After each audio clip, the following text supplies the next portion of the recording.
Hey gang, TigerBill here and welcome back. The last three sessions, if you recall, and if you didn't, I suggest you check those out. We worked on the ability, the major limiting factor to your speed. And it really had nothing to do with your chops, but it had to do with your hearing. You could have the greatest chops in the world, but if you can't accurately hear what you're playing, you're not going to be able to play it accurately. So this time we're going to expand on that a little bit by working on an exercise that was first shown to me by Joe Morello. And it was what he called his table of time. And we're going to use the first six groupings in Joe's table of time. Those are 1s, 2s, 3s, 4s, 5s, and 6s. Now, when you work on these, I'm going to give you different ways that you can think about how to play and how to keep track of what's happening based on, like I said, those last three sessions. And if you haven't seen those, I suggest you check them out because they're pretty critical to what we're doing. Okay, so let's take 1s. 1s, simple, no problem, right? You're just going to play 1. It's easy to keep track of. 2s, we're going to double that. Again, that's easy to keep track of too, but you can just count on the one hand as you're playing faster. 2's here, very simple, but when you start playing faster,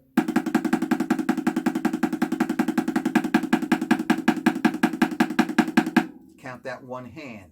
That will make sure you're staying accurate. Now, groups of 3s, you can think of those as triplets. 1 triplet, 2 triplet, 3 triplet, 4 triplet, 1 triplet, 2 triplet. 1, 2, 3, 1, 2, 3, 1, 2, 3, 1, 2, 3. And when you're playing faster, still, it's a triplet thing. 1,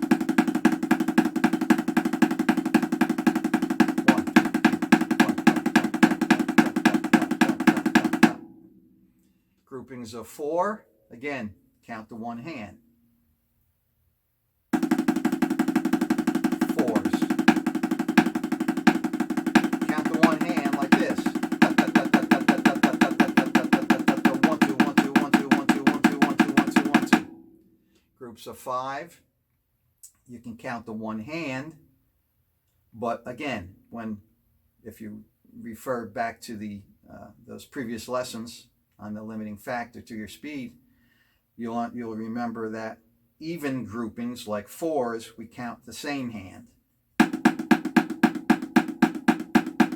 2, 1, 2, 1, 2, 1, 2. But groupings of odd groupings, the hands switch on every beat. The sticking switches on every beat. So we have, for 5s, for example, we have 1, 2, 3, 4, 5, 1, 2, 3, 4, 5, 1, 2, 3, 4, 5, 1, 2, 3, 4, 5. And you're not going to be able to count 5 when you're playing very fast, so we count every other note, which is going to be 3s when you're working on groups of 5.